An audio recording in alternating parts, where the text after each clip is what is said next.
Vamos acordar a irmã Dulce e acordar a doutora Ayla Muti, que ela está dormindo em pé.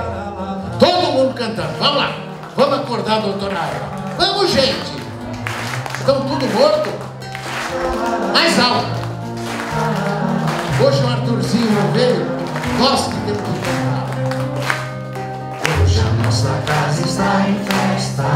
Esse sorriso é pra você, irmã. Hoje a nossa casa está em festa. Também em festa está o nosso coração.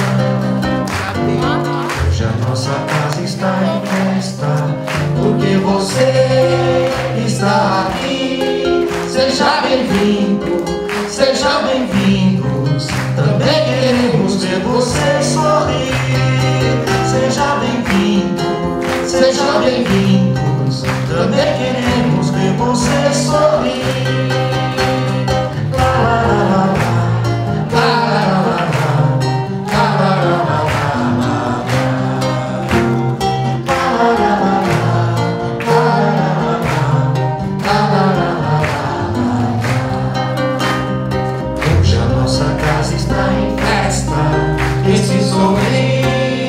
Pra você, irmã. Hoje a nossa casa está em festa. Também em festa está o nosso coração. Hoje a nossa casa está em festa, porque você está aqui. Seja bem-vindo, seja bem-vindo. Também queremos ver você sorrir. Seja bem-vindos, seja bem-vindos. Também queremos ver você sorrir. Que maravilha! Olha que beleza! Acho que a gente acordou. Ela trabalha demais. É verdade. Ela fez a formação toda dela em oncologia no Einstein. Pensa que é fácil trabalhar no Einstein? Doutor Oren, aquilo é ruim demais. Brabo. É coisa nenhuma, é um amor. Ela fez a formação no Einstein. Verdade, em oncologia. Aí foi para o IBCC, Instituto Brasileiro de Combate ao Câncer. Está lá na Beneficência Portuguesa, com meus amigos que acabaram de montar um serviço de padrão AAA. Está aqui a doutora Ayla Muti. Vamos bater palma para ela, gente.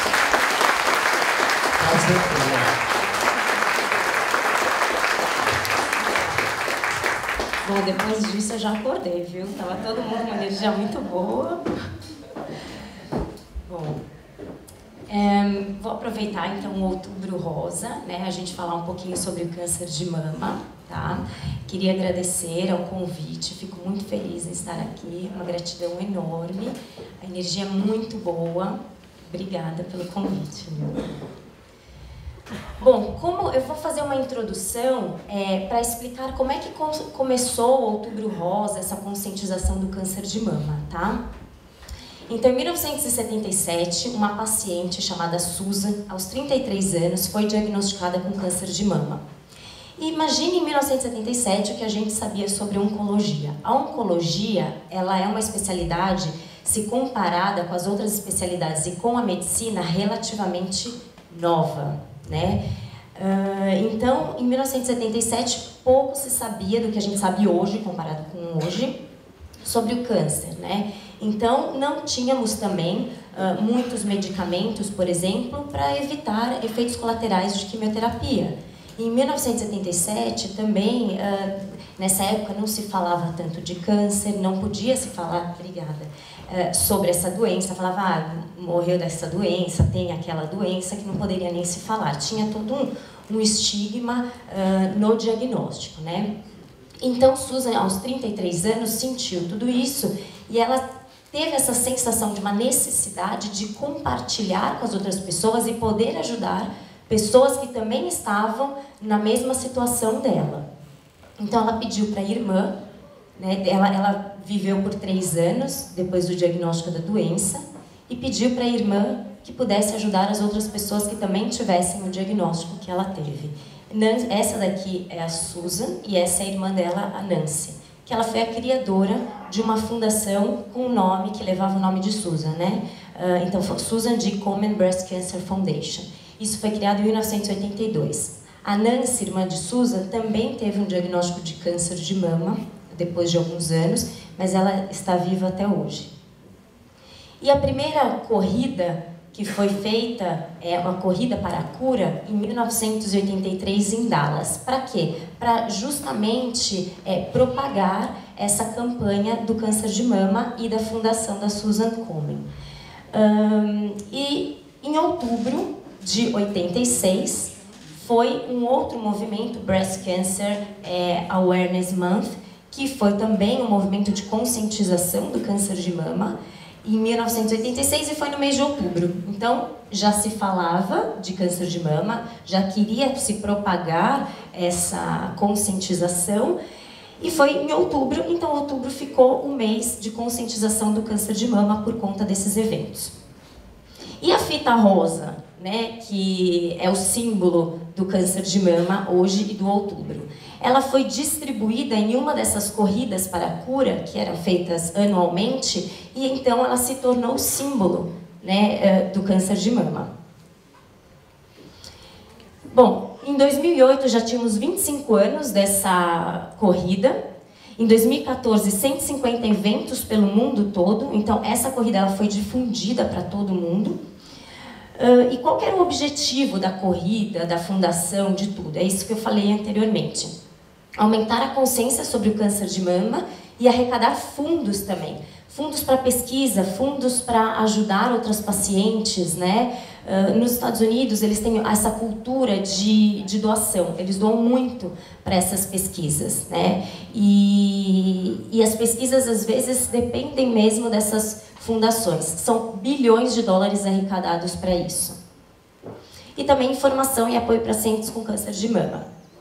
E as iluminações, né? Então, a Casa Branca em 2017, a Torre de Tóquio em 2007, começaram a iluminar movimentos, edifícios, para lembrar do câncer de mama. E no Brasil? No Brasil iniciou em 2002, um pouco mais tarde aqui. Em 2008 teve uma maior força, abrangendo várias cidades do país. E aqui também nós temos os nossos monumentos iluminados. E o que é feito o que foi feito no Brasil? O câncer de mama no alvo da moda, que foi uma parceria entre o IBCC, Instituto Brasileiro de Controle do Câncer, com a Hering em 1995. E aí eles também faziam corridas, e até hoje tem essas corridas, que também o intuito era inicialmente arrecadar fundos, e agora é mais uma conscientização mesmo. O que eu acho mais interessante da conscientização não é só o paciente com câncer de mama, e sim as outras pessoas que convivem com os pacientes. Porque eu acreditava assim, que por muitos anos o câncer ficou muito estigmatizada a pessoa, né? As pessoas ao redor, elas não sabiam lidar. Então, eu acho que é muito importante para quem convive com o paciente, hoje muito mais familiares têm câncer do que antigamente, e isso é uma perspectiva de que o câncer seja a primeira causa de morte, né, no mundo, ultrapassando acidentes automobilísticos ou até mesmo doenças cardiovasculares.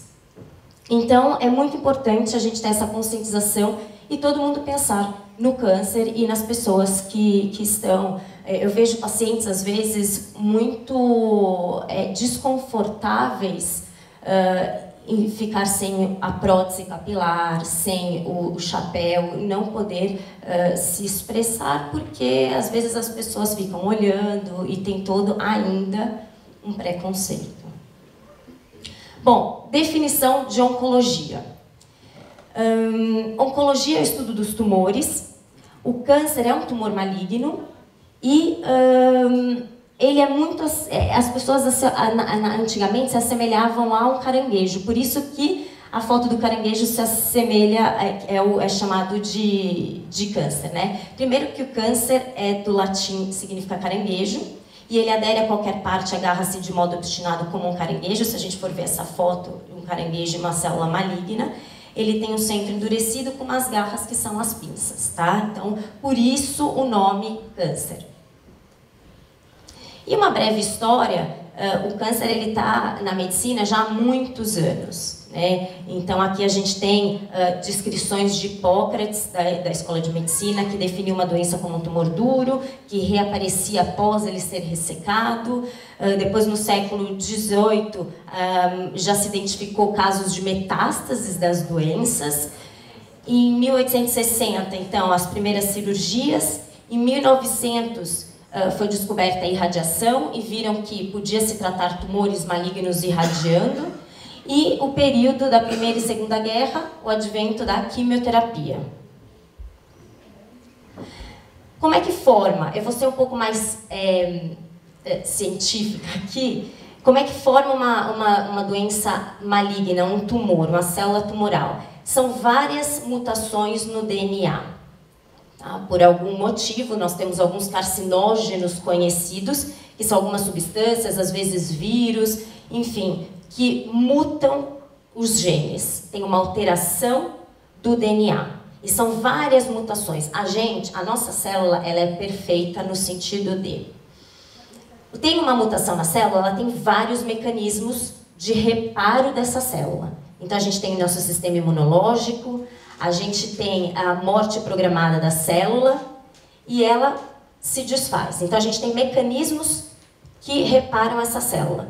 Por algum motivo, várias coisas acontecem, várias mutações, que essa célula começa a se propagar, a se dividir de uma forma desordenada, sem limitações, e ela começa a se disseminar para o organismo. Tá? Então, aqui são algumas etapas. Lesão de DNA, de genes regulados, regulando a morte celular, ou reparo de DNA, ou genes que produzem proteínas diferentes das habituais. E aí elas começam a se expandir. Então, aqui, só também um gráfico para mostrar aqui as lesões permanentes do DNA, levando a célula neoplásica. Aqui é a mesma coisa, e elas precisam se espalhar pelo corpo, né? Como que elas... Não é fácil. Elas precisam se movimentar pelos tecidos, entrar no vaso, nos vasos elas se difundem para outros órgãos, elas têm que sair do vaso para invadir outro tecido de outro órgão e lá se propagar. Então, tem também todo um mecanismo complexo para essas células se propagarem e sobreviverem. E agora, uma parte mais conceitual, que eu falei sobre o câncer, eu vou entrar sobre o câncer de mama. Então, aqui a mama, tá? Ela é formada por várias glândulas, que os tumores eles se originam a partir das glândulas das mamas. Homens e mulheres têm glândulas mamárias, por isso que o câncer de mama pode dar em homem. Aqui é uma figura que mostra como temos o ducto normal das glândulas, e aí eles vão se modificando, as células vão se modificando até elas se diferenciarem, elas ficam diferentes das células que originaram e elas começam a invadir os tecidos, tá? Então o mecanismo é basicamente isso para todos os tumores, né? E aqui especificamente de mama. Então o câncer de mama é o mais incidente nas mulheres, tá? É a primeira neoplasia mais incidente nas mulheres. E aqui só para mostrar as diferenças no país. Né? Aqui a gente vê que na região sul e sudeste a gente tem as maiores incidências de câncer de mama. Aqui podem ser várias hipóteses. Às vezes até mesmo estilo de vida, até mesmo falta de acesso à saúde, né? Então o diagnóstico mais tardio, enfim. E os fatores de risco para os cânceres de mama? Primeiro é a idade. Por quê? Quanto mais tempo a gente vive, mais tempo a gente fica exposto aos fatores que podem desenvolver, aos carcinógenos que a gente chama, né? Os fatores de risco. Então, há mais tempo. A gente vive mais, a gente mais tempo exposto, certo? E além disso, o nosso sistema vai envelhecendo também com o passar do tempo e a gente vai perdendo algumas defesas, né? Alguns reparos. Veja, imagine, a nossa célula tem todo o nosso material genético, tem a nossa idade, enfim. Então, não funciona, às vezes, adequadamente. Gênero, mulher, né? Lembrando que homem também pode ter câncer de mama. mas é raro, é em torno de 1%, está mais relacionado à predisposição genética e o diagnóstico é um pouco mais tardio, aos 60 anos. Densidade mamária, uma mama muito mais densa, tem mais glândula. Por quê? Porque a glândula é a célula que vai mutar e originar o tumor. Então, tem mais glândula, o risco é maior, né? Então, aqui a gente vê uma mamografia com uma mama mais tecido adiposo, né? Com mais gordura, e aqui uma mama mais densa, com mais glândula. Menarca precoce, ou seja, menstruar precocemente, antes dos 12 anos, ou uma menopausa tardia, é mais tempo exposto ao hormônio terapia. Suas glândulas ficam expostas ao hormônio. Nuliparidade, pacientes que não engravidaram, também maior tempo de exposição a fatores de riscos como hormônio. Terapia de reposição hormonal. Então, os pacientes que depois da menopausa começam a repor hormônio, isso também é um fator de risco. Contraceptivo oral, um estudo recente, agora no começo do ano, mostrou que pacientes que usam anticoncepcionais, elas têm um risco aumentado de câncer de mama, e isso também está relacionado com o tempo de uso, 10 anos, por exemplo. Exposição à irradiação. Pacientes que já trataram linfoma, já trataram alguma outra doença que foi irradiada à região do tórax, da mama, também aumenta o risco. Doença benigna com algumas atipias, né? Também pode aumentar, por exemplo, o fibroadenoma, um carcinoma lobular in situ. Por isso precisa fazer o acompanhamento com seu médico. Temos fatores comportamentais também. Então, o álcool, ele aumenta o risco de câncer de mama, em torno de 12%. E ele é independente da bebida, e sim da quantidade que é ingerida. Um drink tem em torno de 14 gramas de álcool. Basta maior que 5 gramas para aumentar esse risco. Então, o álcool também. E o álcool também interfere no tratamento. A gente também teve um estudo esse ano que mostrou que os pacientes que estão em tratamento quimioterápico também têm interferência de excesso de álcool, tá? Tabagismo também é um grande carcinógeno, não só está relacionado ao câncer de mama, como outros vários tipos de tumores. Eu acho que esse é o principal fator comportamental de câncer em geral. Ele aumenta a proliferação, ele dá chance para as células metastatizarem. Obesidade, então aumento de peso também, obesidade, sobrepeso, isso também é um fator de risco comportamental para câncer de mama. Por quê? Porque o nosso tecido adiposo, a nossa gordura, fabrica hormônio também. Então é mais tempo exposto a hormônio.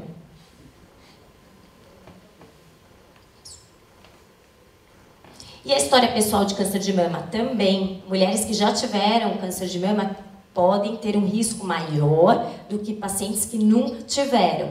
Tá? E a história familiar? O risco é influenciado pelo número de parentes. Concordo com o Newton, a medicina, né? Que os pacientes que têm alteração genética são poucos aqueles que têm história hereditária. A maioria adquire ao longo da vida. Então, a maioria dos tumores de câncer de mama, eles não estão relacionados com a síndrome genética. Então, depende do número de parentes de primeiro grau, a chance maior da doença. Então, temos alguns tipos de genes, né, que são passados de geração para geração, que é o BRCA1, BRCA2. Então, isso é uma síndrome genética hereditária, né? Se a gente for pensar, câncer é genético, vem lá do DNA, dos genes. Mas se é hereditária ou não, ou seja, se você recebeu esse gene já defeituoso, ou você, ao longo do tempo, teve alteração dele. Enfim, então, tem essa síndrome genética que é o ovário-mama, principalmente, que é da Angelina Jolie, da família dela, né? Que é uma mutação de BRCA1. E temos também mutações de BRCA2 que estão relacionados a outros tipos de tumores não relacionados a ginecológico, mama e ovário. Até mesmo próstata, pâncreas, melanoma. E temos outras mutações genéticas que também não BRCA1, BRCA2, que também são propagadas, tá? Mas isso, veja, é rara essa síndrome genética. Aqui a gente tem uma tabelinha que a gente segue quando vem os pacientes, para ver se os pacientes precisam, se as mulheres precisam ser investigadas para alguma síndrome genética. Tem alguns critérios que a gente segue para mandar a paciente para o oncogeneticista. E os fatores protetores? A amamentação, tem uma teoria que a amamentação ela é um efeito protetor. Aí tem algumas hipóteses, diminuição da inflamação da mama, ou amenorreia, o paciente fica um tempo sem menstruar, ou uma involução desordenada, a reestruturação da mama, né? Porque, imagine, na gestação as glândulas aumentam, se proliferam e depois elas vão diminuindo.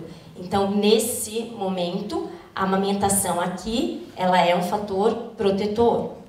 Atividade física, é muito importante fazer atividade física, né, para evitar o câncer. E aqueles pacientes que fazem tratamentos oncológicos, a gente preconiza atividade física, porque diminui a fadiga da quimioterapia.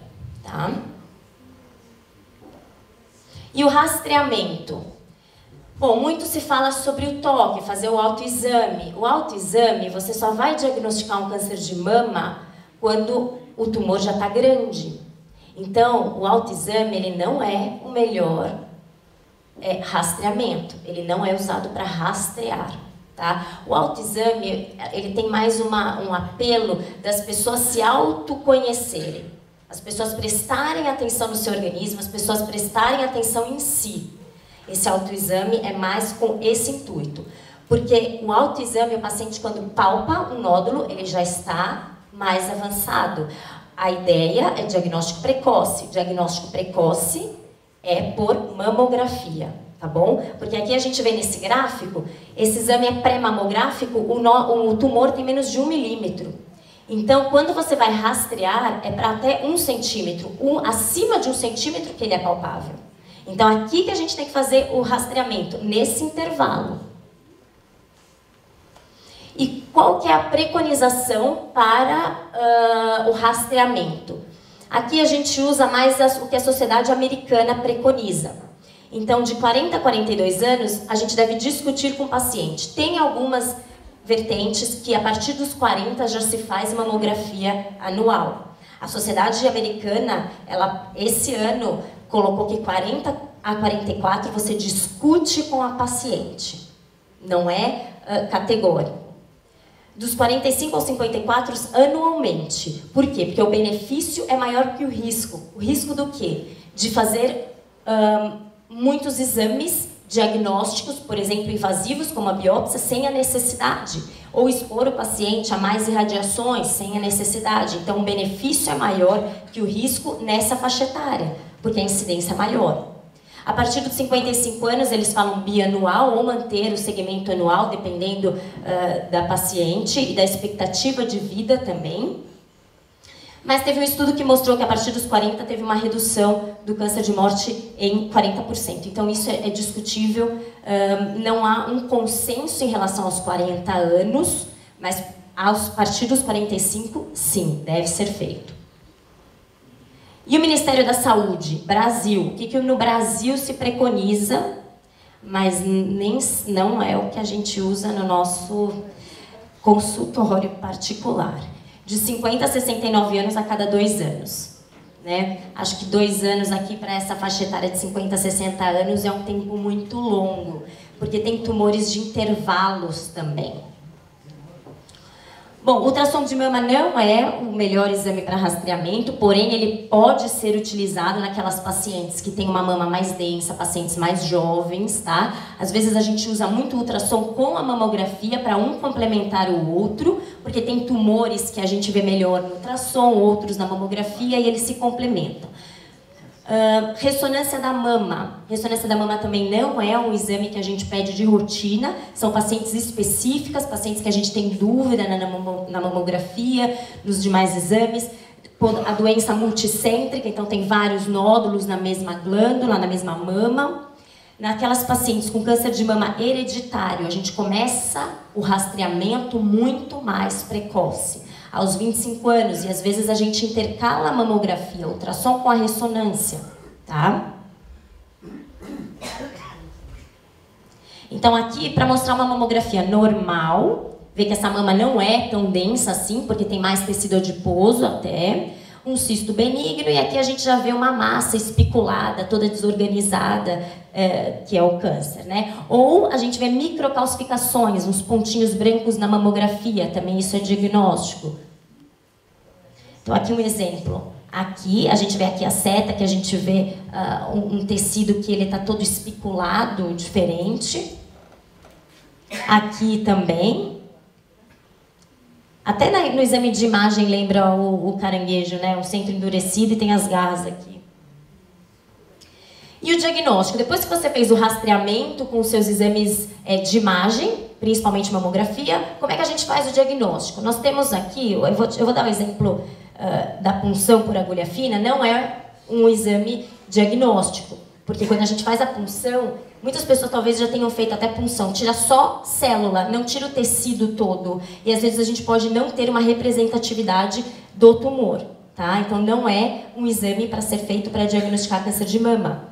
A gente faz a PAF, que é uma punção aspirativa por agulha fina, às vezes em linfonodo, em nódulos que estão nos gânglios, né, nas axilas. Porque aí basta a gente saber se tem célula maligna ou não. Agora, o que faz o diagnóstico é a core biopsy, que tira um fragmento maior, vocês veem aqui o tamanho, pode ser guiada por ultrassom, ou mesmo se o nódulo for palpável, a palpação, né? E os sinais e sintomas do câncer de mama? Teoricamente, não é para ter nenhum sinal ou sintoma. Por quê? Porque isso já é uma doença avançada. A ideia é não ter nenhum sinal e sintoma. A ideia é fazer o rastreamento e fazer o diagnóstico precoce, sem nenhum sinal ou sintoma. Então, é isso aquilo que eu falei. Países em programas de rastreamento estabelecido, a maioria dos pacientes não tem sintomas. Uma parcela ainda tem o diagnóstico ou com doença metastática ou localmente avançada. Então, aqui só alguns exemplos. Isso acontece ainda muito no Brasil, tá? Mesmo Sistema Único de Saúde, ou às vezes particular também, a gente tem diagnósticos mais avançados da doença. Então, aqui a gente vê uma alteração da mama, uma retração do mamilo, a pele retraída também, que a gente... É que não dá para ter aqui a noção, mas uma massa endurecida pegando a maior parte da mama. Aqui, não sei se dá para ver, aqui a doença localmente avançada, porque já tem gânglio debaixo da axila, palpável. Aqui alguns exemplos, né? Infiltração da derme, aqui já tem um tumor inflamatório, que pega a pele. E quando a doença é metastática, dependendo do órgão que é acometido, pode dar qualquer sinal ou sintoma. Depende do órgão. E pode ser em qualquer outro órgão, né? E a classificação? Como é que a gente classifica? Porque antigamente, a paciente tem câncer de mama. Ponto. E aí tudo era tratado de uma forma igual, até porque a gente não tinha conhecimento das divisões dos tipos de tumores. Então hoje a gente subdivide o câncer de mama, tá? Dependendo das características celulares, dependendo do que a membrana da célula expressa. E isso tem diferença no tratamento da doença. Então, veja, quem já teve contato com a doença, temos carcinoma ductal in situ, carcinoma ductal invasivo, carcinoma lobular, pode ser uma mistura dos dois, temos outros tipos mais raros, tá? Mas a maioria é carcinoma ductal in situ. E o que a gente procura nessas células, na membrana delas? Se elas expressam receptores de hormônio. Por quê? Porque se essas células expressam receptores de hormônio, a gente classifica como luminal A, luminal B. E aí a gente tem medicamentos específicos para bloquear esses receptores. Que é a maioria das pacientes com esse diagnóstico de luminais. E temos também uma outra proteína que é expressa na membrana da célula, chamada HER2. Quando os genes do HER2 estão amplificados, eles expressam essas proteínas. Essas proteínas, elas são responsáveis pela sinalização intracelular. é em torno de 20% das pacientes com essa expressão. E tem remédio específico para isso. Então, aqui é um exemplo dessas proteínas expressas na membrana da célula. E essas pacientes são chamadas de HER2. E tem aquelas pacientes que não expressam receptores de hormônios, não expressam HER2 e são chamadas de triplo negativo. E como que a gente estadia essas pacientes? Tudo vai depender do tamanho do tumor, do número de linfonodos dos gânglios acometidos e se ela tem metástase ou não. E aí a gente classifica do estadio 1 a estadio 4, tá? Sendo o estadio 1 o estadio mais precoce e o 4 o mais avançado, que já tem metástase, que já acomete outros órgãos. E como que a gente faz esse diagnóstico se as pacientes têm metástase à distância, se a doença está localizada só na mama, no gânglio, com exames de imagem? Então lembra-se, a gente faz rastreamento com mamografia, faz o diagnóstico com biópsia e depois, dependendo do estadiamento, faz exames para comprovar, tá? Na maioria das vezes é tomografia de tórax, abdômen e pelve, naqueles casos mais avançados, quando você tem gânglio positivo. Fora isso, estadios mais precoces, a gente não faz outros exames de imagem, tá? O PET-CT, a cintilografia óssea também é importante para estadios mais avançados. Raio-X e ultrassom de abdômen só quando tomografias não são disponíveis. E o PET só em caso de dúvida, não é um exame, porque às vezes o paciente chega, doutora, eu não preciso fazer um PET. Às vezes não precisa, não tem a necessidade de fazer o PET, é só quando a gente tiver dúvida nos exames que a gente fez anteriormente. E o tratamento? A gente tem uma série de tratamentos para o câncer de mama. O tratamento curativo é cirurgia, naqueles pacientes com estadio precoce. Às vezes, pacientes com doenças mais avançadas, a gente faz uma quimioterapia antes, para depois operar o paciente. Radioterapia também é um tratamento para o câncer de mama. A gente faz a radioterapia se tiver doença avançada, a radioterapia se a gente conservar a mama, não tirar toda a mama, sobrar tecido mamário, a gente faz a radioterapia na mama que sobrou. Quimioterapia, então, pode se fazer antes da cirurgia, depois da cirurgia, nas doenças metastáticas, quimioterapia. Hormonioterapia, dependendo daquelas pacientes, como eu falei anteriormente, se expressam receptores de hormônio nas suas células. Ou terapia-alvo, se expressam o HER2, o trastuzumab, perjeta, enfim. Ou imunoterapia, hoje em dia. Isso saiu recentemente, a gente teve um congresso agora europeu de oncologia. Semana passada foi publicado um estudo que mostrou para pacientes com câncer de mama triplo negativo metastático que imunoterapia aumentou sobrevida. A imunoterapia. E a cirurgia? Vou passar rapidamente pelas tópicos de tratamento. Então, a cirurgia antigamente era feita mastectomia radical, tirava toda a mama e a musculatura também do tórax, feita por Halsted, que é esse cirurgião, ressecava tudo. Vocês podem ver aqui que tem até as costelas aparecendo. Aí foi modificado, uma mastectomia modificada. Tirava todo o tecido da mama, mas preservava a musculatura. Por que antigamente eles faziam a cirurgia Halsted? Porque eles viam, eram tumores mais avançados, então eles viam que invadiam o músculo, então eles tinham que tirar o músculo. E aqui tem um vídeo, não sei se vai passar. Era um vídeo que mostrava a mastectomia radical. Faz uma incisão, tira todo o tecido da mama, aí eles mostram a musculatura embaixo e depois eles fechando. E aqui era um outro vídeo que mostrava que tirava só um pedaço da mama.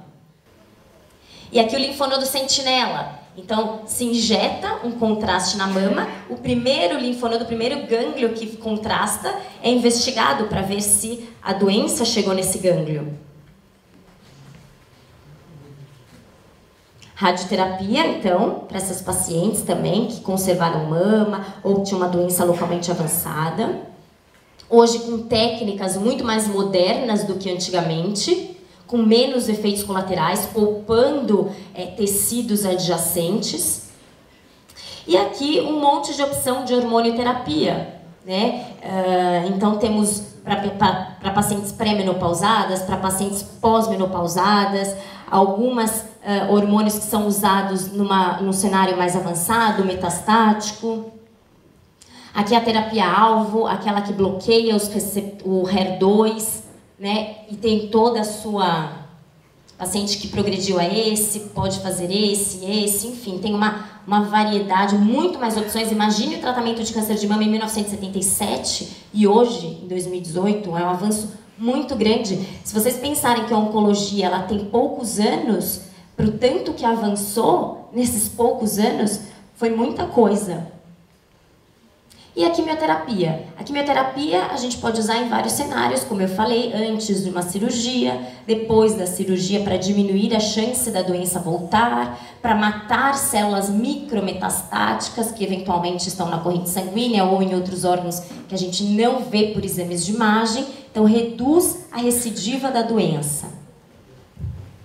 Ou pacientes que têm doença metastática, que a gente precisa dar várias linhas de químio, às vezes a gente combina drogas, às vezes a gente dá drogas sozinhas.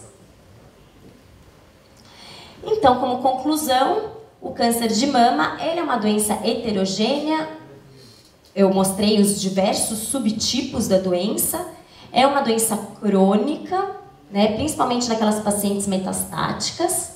A gente vem aumentando a sobrevida dessas pacientes com as novas descobertas de terapia. Bom, o diagnóstico precoce é o grande diferencial para cura. Para curar um câncer de mama, o diagnóstico tem que ser precoce. Tratamento multimodalidade, então envolve cirurgia, radioterapia, o oncologista com seus diversos arsenais aí, hormônio, terapia-alvo, imunoterapia, enfim. E o objetivo qual é? Aumentar a sobrevida dessas pacientes com qualidade de vida também, tá? Veja, muitas coisas novas. Os pacientes, inclusive, às vezes têm toucas para não ter queda de cabelo, alopécia, para a gente evitar isso. Tem algumas quimioterapias que a gente consegue usar touca e o paciente não fica com alopécia, tá? Esse daqui é o Denis Slemon. Eu fui num evento e aí eu tive que tirar uma foto com ele. Esse daqui foi o pai do trastuzumab. Ele fez o grande diferencial para 20% das pacientes com câncer de mama. Ele que criou o trastuzumab, que é um anticorpo que bloqueia aquela expressão daquela proteína da membrana, que é o HER2, e ele revolucionou o tratamento do câncer de mama. E depois do trastuzumab, outras drogas que bloqueiam essa via, quando as células tenham mecanismos de resistências, são utilizadas. Então, assim, tem até um filme que foi feito com ele, que chama Uma Chance para Viver. Foi feita a história do Denis Slemon. E é interessante as pessoas assistirem, tem até um livro chamado HER2, porque para vocês verem o quão difícil, às vezes, tem trabalhos científicos para serem realizados. Né? Eu acho que hoje até um pouco menos, mas na época dele, que era final das décadas de 90, começo do ano 2000, então tinha ainda muita burocracia, enfim, E ele esteve no Brasil mês passado num evento de câncer de mama. Ele já tem seus 70 anos e ele ainda está ativo. Não, e ele está ótimo. Não, isso é uma inspiração para todo mundo continuar produzindo. Eu Então, era isso que eu queria dizer. Se vocês tiverem dúvidas, podem perguntar. Eu ia colocar mais alguns slides, mas eu achei que a aula fosse ficar muito extensa. Veja, saíram estudos que mostram que você mudar estilos de vida em relação a mindfulness, que é o yoga, seja por yoga, por meditação, isso tem um impacto. Em 2013 foi publicado numa revista de oncologia americana o impacto no câncer de mama para aquelas pacientes que fazem tratamento adjuvante, ou hormonioterapia, ou trastuzumab. Elas tinham uma qualidade de vida melhorada. elas tinham uma parte social, psicológica melhorada com essas técnicas, o que a gente chama de medicina integrativa, que hoje em dia está cada vez mais comprovando o seu benefício. Então, yoga, meditação, tudo isso auxiliando. Que mais? Na sociedade americana, no congresso desse ano, também foi falado bastante sobre isso. Agora, no congresso europeu, eles também falaram sobre a medicina integrativa. Então, é uma área da oncologia que está sendo desenvolvida.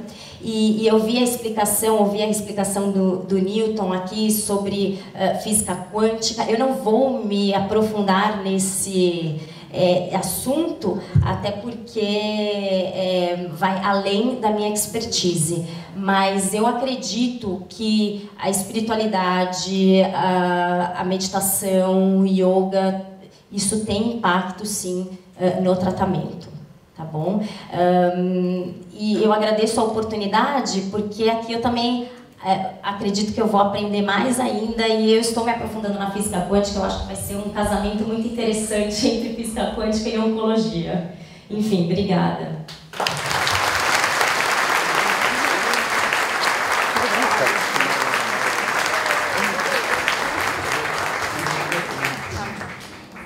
Vamos abrir para a pergunta, gente? Primeira coisa, quem ganhou a TV é Francisco e Antônio, o nome era Márcia. Depois pega a TV lá. Olha o sortudo gordinho. O gordinho. Vamos lá, gente. Abrir para perguntas. Mas perguntas curtas e de preferência não particulares. Assim, eu estou com nódulo? Não. Consulta perguntas genéricas. Bom dia, doutor. Eu tive câncer de mama, tirei um hidrante, depois tirei outro, nela, tomo anastrozol. Tá. Fiz quimio, rádio e anastrozol. Minha filha, de 31 anos, ela tem que se preocupar, embora a genética... Com quantos anos você teve o diagnóstico? 64. Não. E que tipo de tumor que era? Provavelmente, pelo que você está tomando anastrozol, era só um luminal.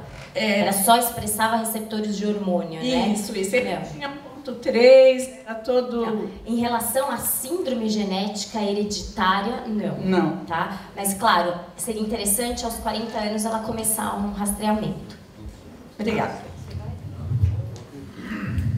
Vamos lá, gente, perguntas. Que falta de curiosidade. Foi muita coisa, né? Vamos lá. Sobre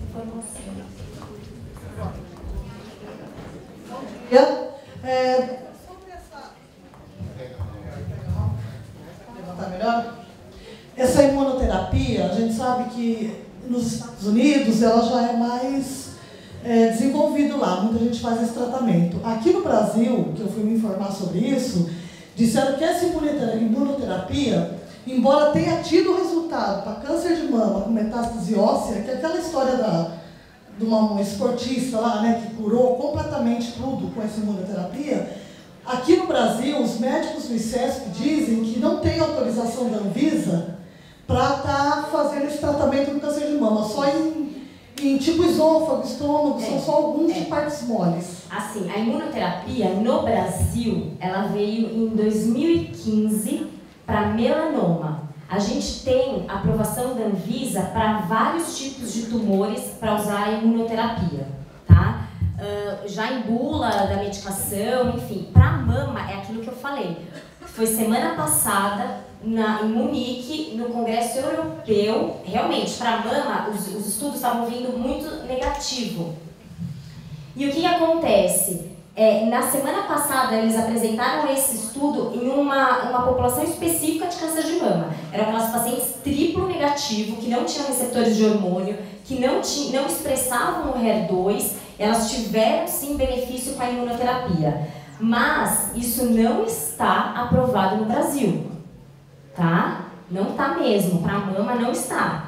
Mas eu acho o seguinte, o paciente com câncer de mama triplo negativo é um paciente que não tem nenhuma terapia específica para a doença, né? A gente trata com quimioterapia, mas eu acredito que a aprovação no Brasil, depois desse estudo, eu acredito que não vai demorar. Mas realmente a imuno a gente usa para outras áreas, para mama não. Esse foi o primeiro estudo que mostrou benefício para esse tipo específico de câncer. E eu acredito que justamente para a gente não ter outras opções a não ser a químio para tratar essas pacientes metastáticas, né? Eu acredito que a aprovação não vai demorar, até porque a medicação a gente já tem aqui no Brasil. Só que ela não está na bula para usar para câncer de mama, tá? Bom dia, doutora. Bom dia. Qual a importância do exame CA15-3 para diagnóstico de câncer de mama? Nenhum para diagnóstico. Boa pergunta. Boa pergunta, por quê? Porque vem muitos pacientes sem diagnóstico de câncer com marcadores tumorais pedidos por algum outro médico, alguma outra especialidade, geralmente um clínico, um ginecologista, um cardiologista, acabam pedindo marcadores tumorais, que é um exame de sangue, né? E assim, se o paciente não tem o diagnóstico de câncer, nós, oncologistas, nós não pedimos nenhum marcador tumoral. Só se o paciente tiver o diagnóstico, dependendo do tipo de tumor e depende do tipo de marcador. O CA15-3, ele é um marcador para câncer de mama, mas nem todas as pacientes marcam esse CA15-3. Ou seja, pode ser que tenha pacientes com câncer de mama e o CA15-3 seja normal. Outras pacientes com câncer de mama expressam, marcam o CA15-3. A gente usaria um marcador tumoral para aquelas pacientes que já têm o diagnóstico, são pacientes metastáticas que a gente acaba pedindo às vezes para ver se marca para ele nos guiar. Mas nenhum tratamento é alterado, modificado, se a gente tiver elevação do marcador, a gente precisa ter comprovação radiológica ou piora clínica para mudar um tratamento com marcador tumoral, entendeu? Pelo aumento. O que mais que eu ia falar do marcador?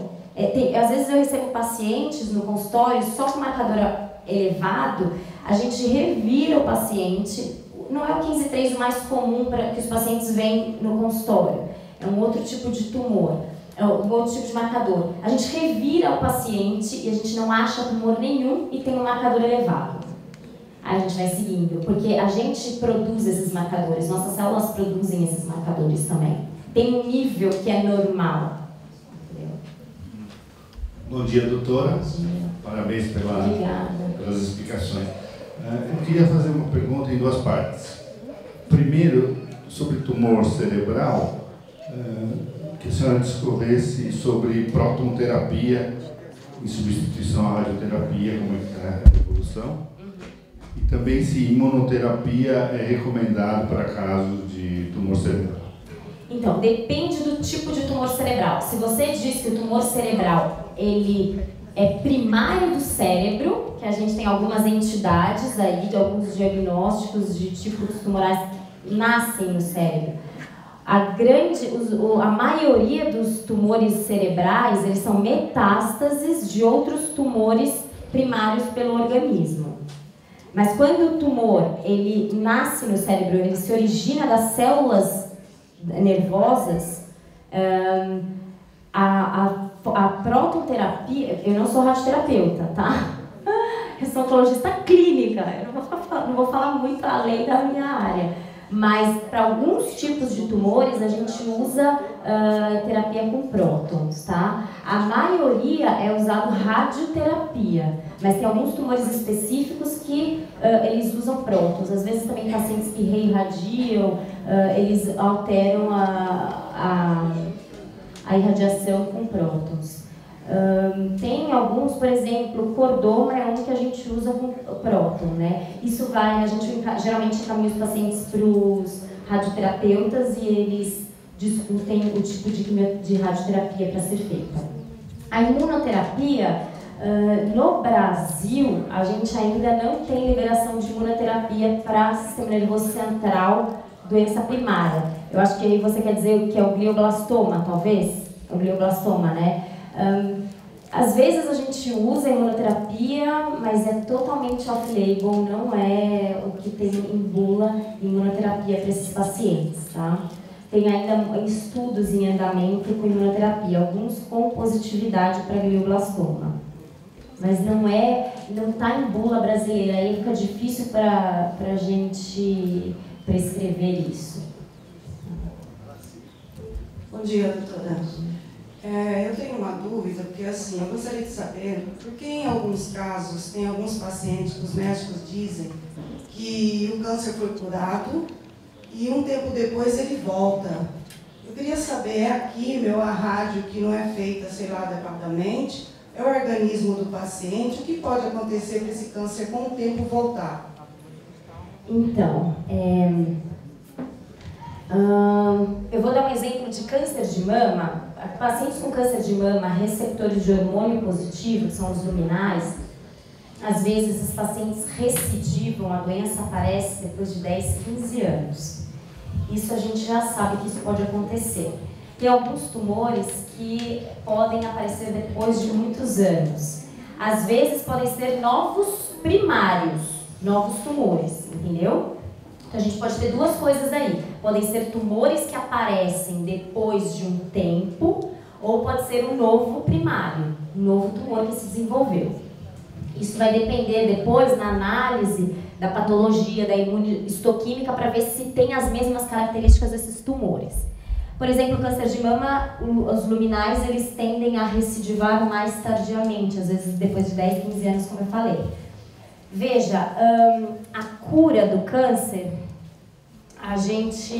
antigamente, era assim, 5 anos sem evidência de doença, a paciente recebia alta da oncologia e não precisava voltar mais no oncologista. Como a gente vê que às vezes as doenças aparecem depois dessa época, a gente nunca dá alta para o paciente da oncologia. As avaliações, elas vão se espaçando, né? Depois de 5 anos a gente começa a ver os pacientes anualmente, mas nunca alta. E outra coisa, a gente tem uma limitação para ver nos exames de imagem. Lembra que eu mostrei aquele gráfico que antes do rastreamento, quando tem 1 milímetro, às vezes menos, você tem uma quantidade celular muito pequena. E nenhum exame de imagem, nem PET, vai diagnosticar. Às vezes você pode ficar com as suas células latentes, lá quietinha, sem se propagar e tá lá, latente, por algum meio, algum mecanismo, seu organismo, que aí entra a imunologia, que eu acho que é a grande, agora, o frisson da oncologia, é imuno, né? Então, e a gente está cada vez mais tentando entender o que o sistema imunológico faz, o que influencia o sistema imunológico. Então, por algum motivo, essa célula está aquiescente, está latente, e depois de um tempo ela pode começar a crescer. Então, assim, às vezes a gente não tem o diagnóstico que o tumor ele não está lá. A gente não o vê, entendeu? A gente não vê por nenhum exame que a gente tem disponível de imagem. Às vezes pode estar lá e depois ele cresce. Às vezes pode ser um tumor novo, entendeu? Então, depende. Bom dia, parabéns aí pelas palestras. A minha dúvida é o seguinte, como o câncer de mama, a incidência é muito maior entre as mulheres, mas pode ocorrer entre nós homens, como nós devemos nos prevenir, assim, na prática? Porque a gente está acostumado a ir no urologista, fazer os exames normais, né? Agora, a partir que você falou dos 60 anos, pode ter uma possibilidade maior de incidência. Então, na hora que for no médico, o que a gente tem que falar, o que a gente tem que pedir? Então, porque senão a gente vai acabar nunca se preocupando com isso mesmo, né? Penso que sempre só vai acontecer com mulher, né? Então, como eu falei, é muito raro. Eu acho que eu tive uns 2 casos só de homem com câncer de mama. Como é 1% só, não tem preconizado exames de rastreamento, não se faz mamografia, geralmente a gente faz ultrassom às vezes, e aí o diagnóstico é o paciente nota pelo exame físico. está crescendo um nódulo. Entendeu? É diferente da mulher que faz a mamografia, que está preconizado, porque a maior incidência é em mulher. Então, aquilo que eu falei, o benefício é maior do que o risco em fazer o rastreamento, por isso que se faz o rastreamento, mas não tem rastreamento para homem, porque é muito raro. E, geralmente, eles estão relacionados à síndrome genética, né? Então, na verdade, vai ser pelo exame físico. Não. Prevenção é um estilo de vida, né?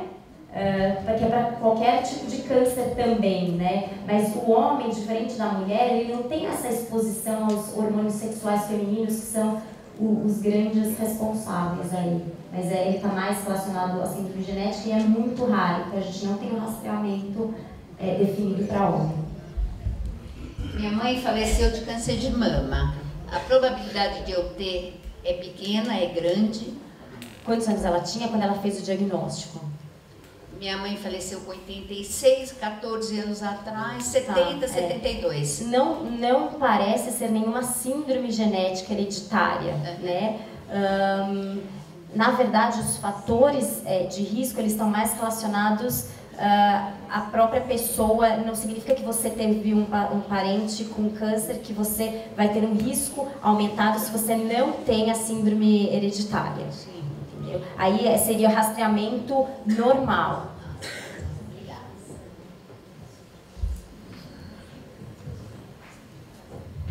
Bom dia, doutora. Bom dia. Obrigada pela exposição. Nós tivemos aqui na casa um pai e uma filha, ambos com câncer de mama, na mesma mama, na mesma época, internados juntos. Nossa! A filha faleceu e o pai permanece conosco. Isso é uma grande coincidência. Isso é... Quantos anos tinha a filha? Você lembra, chefe? Ela foi pesquisada para síndrome hereditária? É negativo? Tá. Esse caso é um caso que deve ser investigado, síndrome genética hereditária. Síndrome hereditária, para ver se ela tem mutações que vão passando de geração para geração. Até porque tem que rastrear o resto da família, se ela tiver outras irmãs, por exemplo, entendeu? E tem que ver o tipo de tumor que o pai teve e ela teve. Qual que é a característica mesmo? Tipo, eu só não sei qual. Ela precisa ser investigada para síndrome hereditária. Talvez eles tenham alguma mutação e às vezes nem não é só o BRCA. Tem outros tipos de mutações, outros tipos de síndromes hereditárias que também podem dar em outros órgãos, né? Então essa é uma paciente que deve ser investigada. E uma segunda pergunta, é possível um câncer de intestino dar uma metástase no seio? É super raro, mas é possível.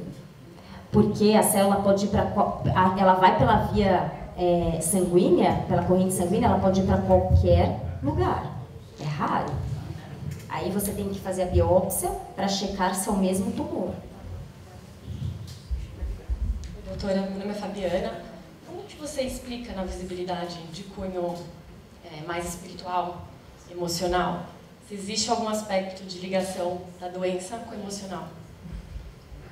Essa pergunta é muito difícil, porque ainda a gente não tem comprovações científicas como a sociedade preconiza, entendeu? Então, assim, a gente tem uma certa resistência, às vezes, pelos estudos clínicos.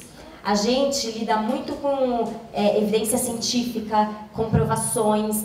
Então, eu acredito que tem uma limitação ainda de comprovações científicas a esse respeito.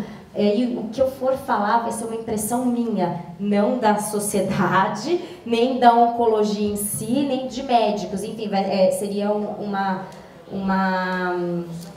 uma visão minha.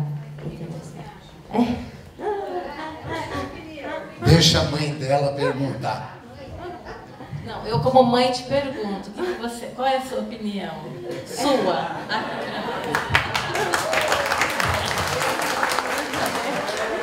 me deixou em saia justa, né? Eu saindo assim. A gente edita a filmagem. Tem que editar. O que eu estava falando para o Newton no início, quando eu cheguei aqui, há 2 anos atrás eu venho estudando física quântica, né? Eu acho que para nós médicos a gente tem uma visão muito racional, científica, comprovação, estudos, fase 3, randomizado, tem que tirar todas as possibilidades de confusão, porque pode ter alguns fatores que confundem os resultados. Então, para essa cabeça mais, né, restrita na ciência, a física quântica, para minha visão, é a que explica melhor muitas coisas que a gente não compreende. Eu acho que a gente não compreende muitas coisas. Eu acho que a física quântica ajuda muito isso. Inclusive para o sistema imunológico, temos uma imunologista aqui, se ela quiser falar alguma coisa.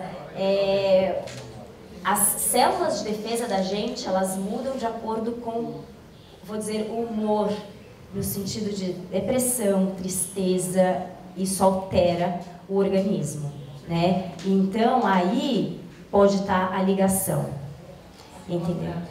Então, assim, aquela a fé, né? Eu acho que ajuda. Eu acho que, às vezes, as pessoas confundem... Veja, na oncologia, a gente lida muito com a morte, né? Talvez a área que lide mais com isso.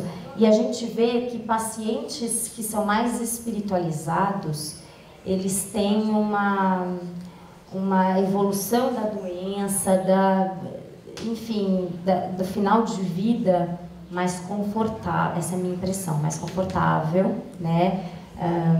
E eu acho que isso impacta, sim, inclusive no tratamento, intolerabilidade, eu acredito, essa é a minha impressão. Mas eu ainda preciso estudar mais a respeito disso para interligar a oncologia científica com a espiritualidade científica, né? É por aí. Né? É por aí. Tem alguns trabalhos que mostram, e aqui no Obreiros a gente repara nitidamente, câncer de mama, perdas. Sim. É muito nítido isso aqui.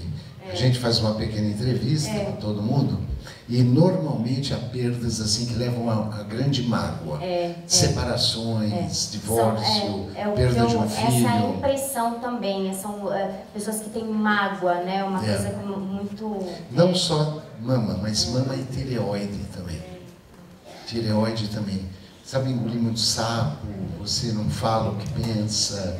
E é impressionante. Embora seja doença de jovem, né? Câncer de tireoide. E menos comum que mama, né? Então a gente tem uma amostragem maior de câncer de mama para fazer essa ligação. Né? Agora, uma das coisas que preocupa a gente, até como médicos, é assim, no nosso nível social e econômico, as coisas são um pouco mais fáceis. Mas pessoas extremamente carentes aqui do entorno, entre palpar um nódulo que já tem acima de 1 centímetro, até a cirurgia leva de 1 ano a 2. Esse pequeno nódulo ele já está do tamanho de uma laranja. E tendo um impacto não só na saúde daquela pessoa, mas de toda a família e do Estado, porque é um tratamento caro e ineficaz. Porque você sabe que a coisa não vai resolver. E isto é uma coisa angustiante, é muito angustiante. E você vai numa unidade básica de saúde, marca consulta com o ginecologista, 3 meses de espera. Aí ele vai te pedir uma mamografia, 2 a 3 meses para agendar. E aí ele vai te encaminhar para o mastologista. Aí mais 3 a 6 meses para agendar. Quando essa mulher chega no consultório do mastologista ou do onco, meu Deus, aí você vai para a outra confusão. Foi indicado cirurgia.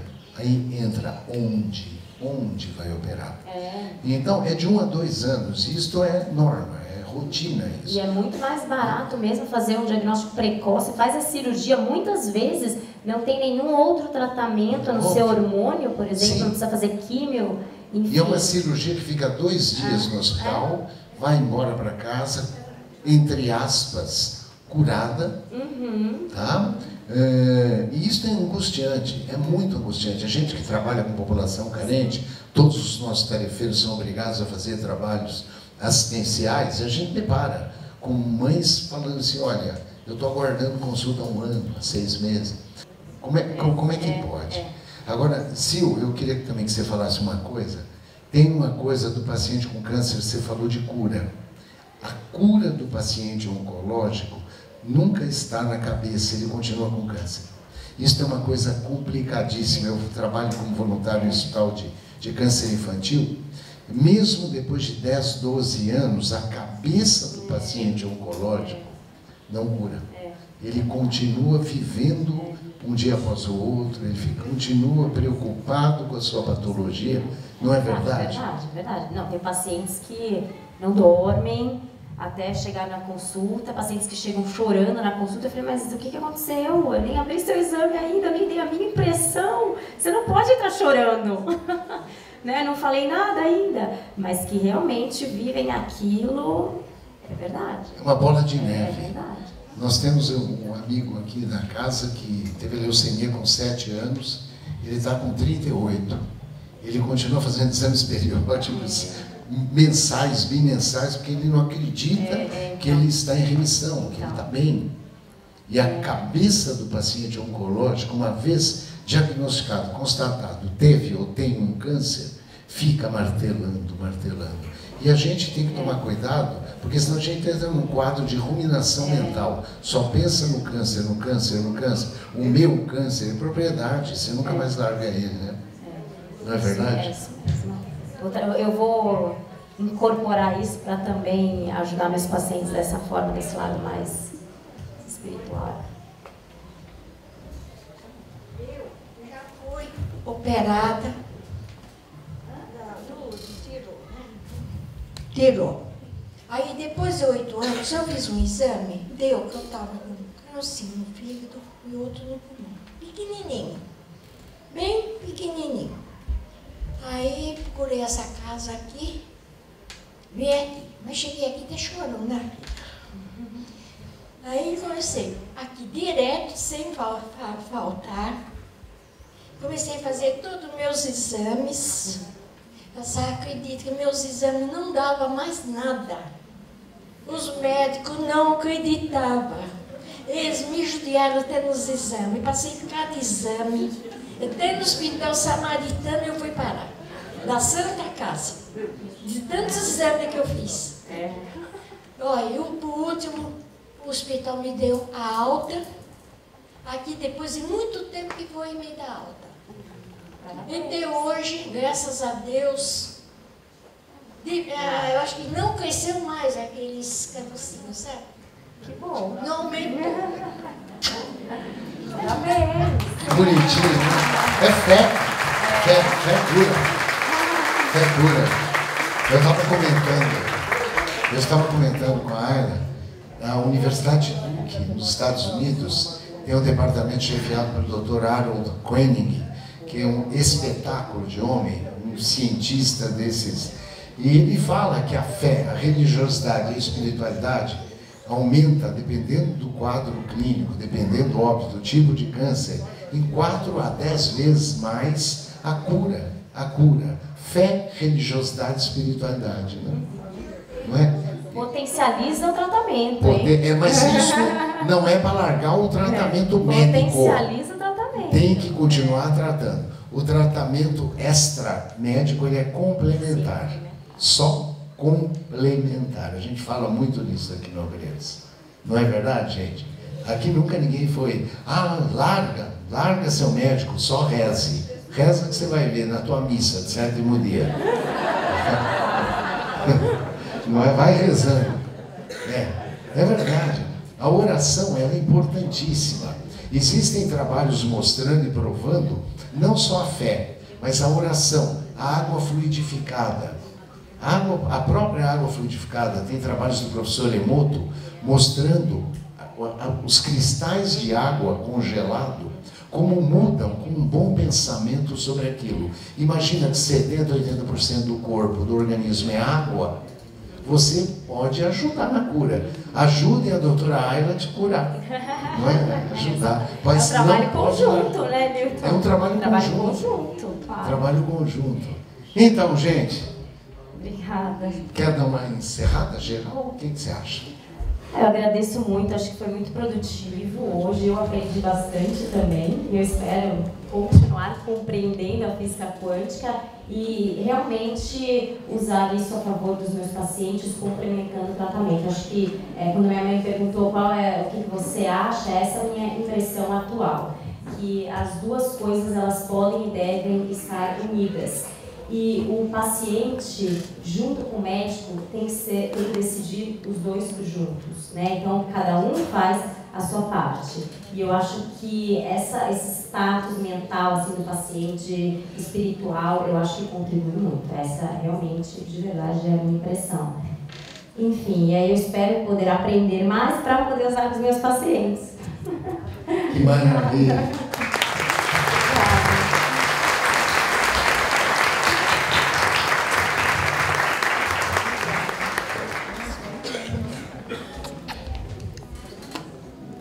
Que você está tão novinha, né? Mas ela engana, viu, gente? Não é tão novinha, não, viu? Tem uma experiência enorme. Enorme. Espetáculo, né? Tá vendo? Câncer, gente. Câncer não é um bicho de 7 cabeças. Não é. Não é mesmo. Eu trabalho, estou dizendo para vocês, com crianças com câncer. A gente, desde que pegue de uma forma precoce, o câncer infantil, por exemplo, chega a ter 90% de controle de sobrevida acima de 5 anos. É muita coisa. Eu estou formado há 42 anos. Quando eu me formei, o índice de mortalidade era 100%. Para vocês terem uma ideia da evolução da medicina nesse período. E outra, não desespere. O que não tem cura hoje, certamente terá amanhã. Porque a espiritualidade, o nosso Pai, eles trabalham incessantemente para a cura das coisas. Não é para nos deixar doentes. Nós adoecemos simplesmente porque criamos a nós mesmos uma realidade propícia para que a doença venha. Ontem nós estávamos aqui no Evangelho comentando como nós criamos a nossa realidade. A física quântica mostra que o observador, ele tem a capacidade de alterar a realidade lá, pós-janela, o observador. Como é que nós não temos a capacidade de nos curarmos? Se nós temos a capacidade de modificar a realidade que não nos pertence, mas nós somos responsáveis também, imagina, nós somos responsáveis pelas nossas doenças. E nós criamos as nossas realidades. Hoje está doente, mande mensagens para a tua célula, que os receptores de membrana vão modificar muitas vezes tudo aquilo que você alimenta a tua célula. A gente brinca muito aqui, né? Ninguém come lixo. Ninguém, né, de nós vai pegar uma comida do lixo para comer. Eu não acho que ninguém aqui em sã consciência vai tomar água da sarjeta. Vai pegar um copo com água potável, água limpa e vai tomar com sede. Mas nós alimentamos nosso físico, as nossas 100 trilhões de células, com lixo 100% do tempo, que vem do nosso pensamento, dos nossos sentimentos, da forma como reagimos a tudo que nos acontece. Nós levamos, não é verdade? Nós levamos às células um lixo que não tem preço depois de você consertar a burrada feita. Então vamos procurar nos melhorarmos como seres, como irmãos, como encarnados que ainda estamos. E nos preocupar mais com doença de uma outra forma. Não ficar se preocupando tanto com o que vai acontecer, vou morrer, não vou morrer, o que vai acontecer depois que morrer. Vamos nos preocupar antes disso. O que a gente pode fazer para melhorar, para ter uma vida normal, para ajudar a construir um planeta melhor, uma sociedade mais equânime, mais justa, mais honesta. Porque nós não somos uma sociedade honesta, nem justa. Queremos tudo para a gente, só eu, bem material. Não pode ser assim. Tudo isso dá câncer. Tudo isso dá câncer. Tem trabalhos também que mostram que, por exemplo, a incidência de câncer de próstata em monges tibetanos é bem menor do que na população normal. Sabiam disso? Mas não é só porque o monge medita. É porque ele está voltado para o bem. Porque, ele está conectado com o divino que está dentro dele. Ah, mas ele acredita em Deus. Não, o budismo não acredita em Deus. Ele acredita no não sofrimento. Causas e condições de não sofrimento a todos. E aí? Veja a importância desses trabalhos científicos. A doutora trouxe para a gente um monte de informações que saíram agora. Teve informação de uma semana, gente. É isso que a gente tem que se apegar e modificar a forma de viver. Nós temos que nos modificar a cada dia. Um dia depois do outro, um dia melhor do que o outro, procurando jogar este lixo espiritual para debaixo do tapete, mas não do tapete do corpo físico. Joga para o planeta esse lixo que só serve para piorar a tua situação e o planeta. Porque o planeta expulsa esse lixo fácil. Na hora que nós estamos aqui vivendo, conservando esse lixo, nós sofremos, a sociedade sofre, o próprio planeta.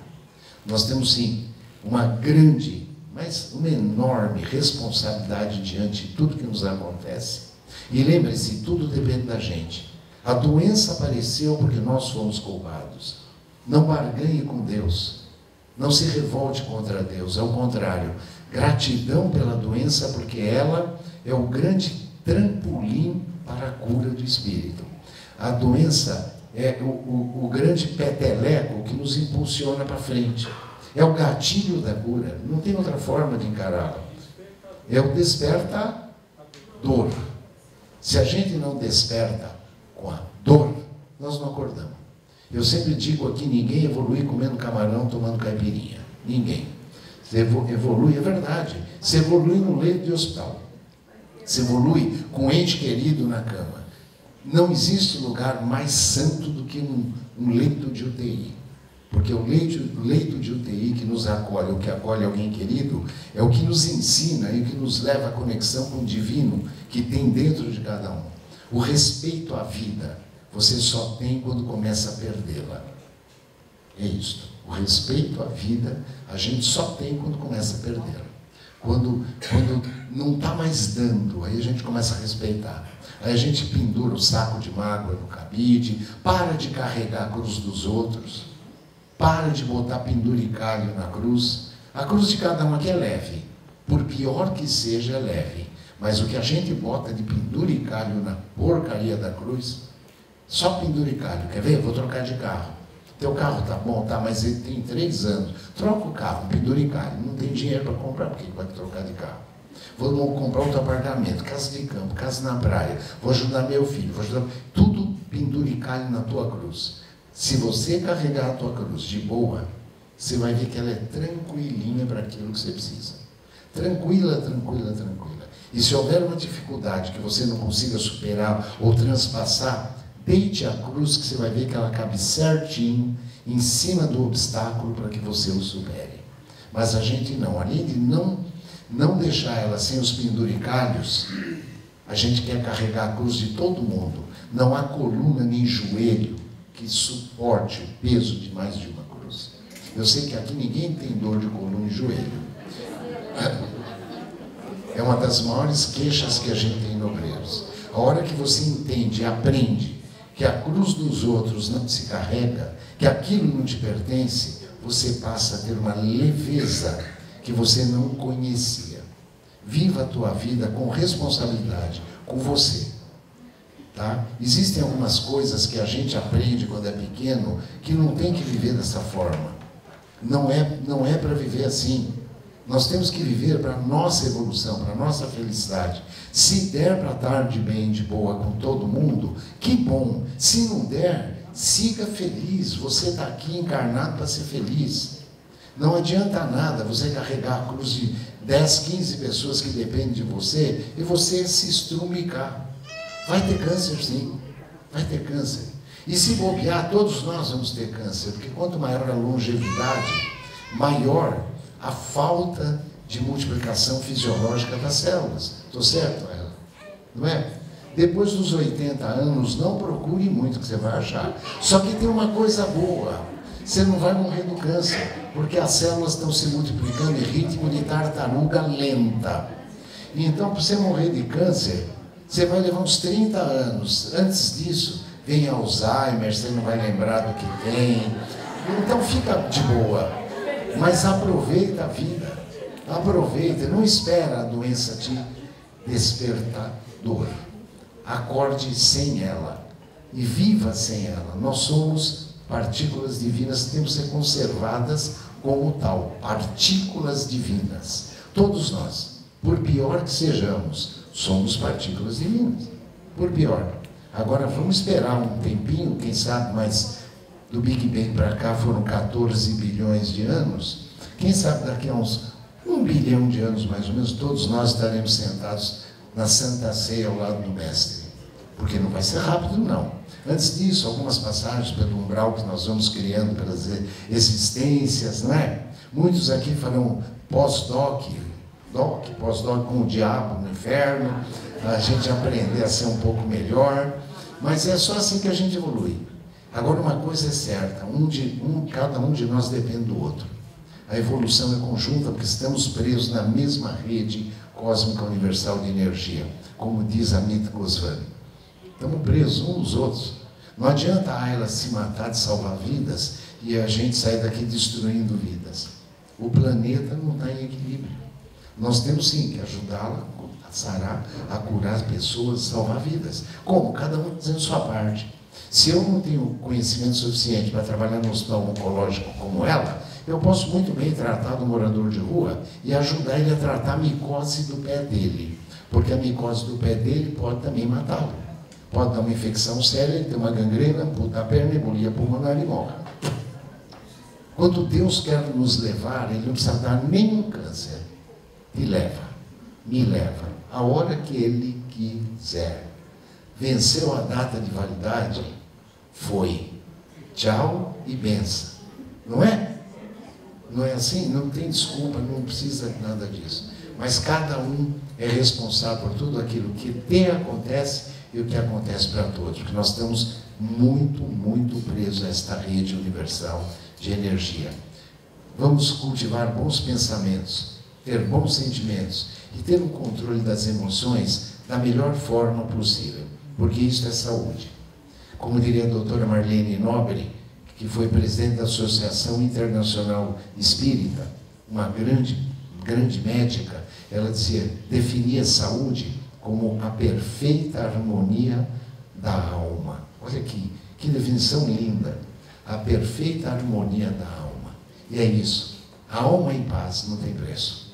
Então nós vamos começar a cultivar já hoje, agora, elevando o pensamento até Jesus, fechando os nossos olhos, nos conectando com os irmãos espirituais de luz. Vamos agradecer a todos que passaram por aqui e trouxeram boas novas. Moisés, em sua época, que nos trouxe a Torá. Buda, que nos trouxe os ensinamentos. A todos os grandes filósofos da antiguidade, principalmente a Hipócrates, pai da medicina. Vamos agradecer também a Maomé, a profeta Muhammad, pelo Alcorão Sagrado. Mas queremos expressar nossa eterna gratidão à Santa Igreja Católica, a grande responsável por chegar até nós, 2000 anos depois, os ensinamentos de Mestre Jesus. E assim, queremos lembrar de Francisco de Assis, Santo Agostinho, de Dom Bosco, São João Paulo II e das nossas queridíssimas irmãs, exemplo de amor ao próximo, a Madre Teresa de Calcutá e a nossa mentora amada, Evangelho Vivo da Bahia, irmãzinha querida, nossa irmã Dulce. Queremos agradecer, finalmente, por esta doutrina que nos encanta e que nos ensina que fora da caridade não há salvação, a ele, ao professor Rivael, conhecido como Allan Kardec, e na doutrina, como não lembrar de agradecer, ao grande médium de Jesus, Chico, lá de Pedro Leopoldo, lá de Uberaba, lá das Minas Gerais, gratidão a Chico Xavier. E por fim, já recebendo esta cascata de luz que cai sobre nós, Vamos agradecer ao grande médico dos médicos, ao médico de almas, Lucas, São Lucas, Lucas o Lucano, que, de acordo com alguns autores, reencarnou no Ceará, aqui perto, Brasil, pátria do Evangelho, como o doutor Adolfo Bezerra de Menezes Cavalcante, e a ele e a sua grandiosa equipe, é que nós confiamos os trabalhos de cura, os trabalhos de autocura desta manhã. E eles nos mandam e nós vamos recebendo, com muito amor, esta cascata de luz que cai sobre nós.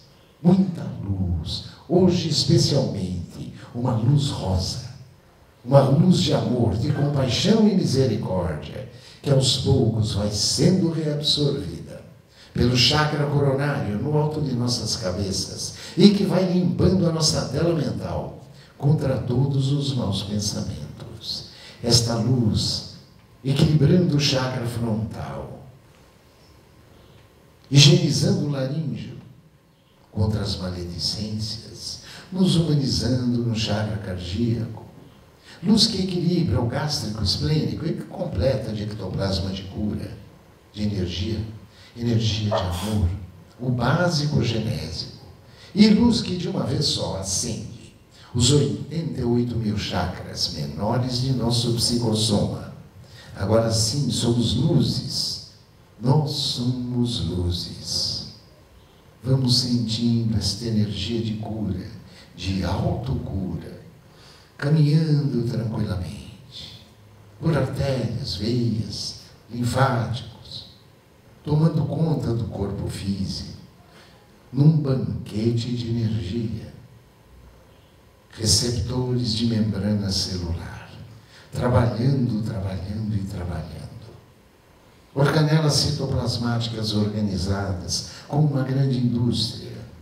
Mitocôndrias produzindo e armazenando ATP, energia pura.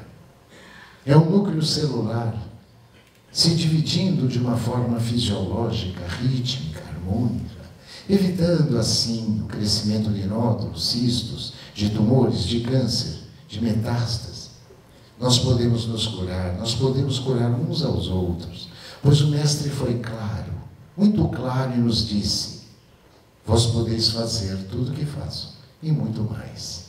Para isso, temos que buscar força, coragem e, sobretudo, fé.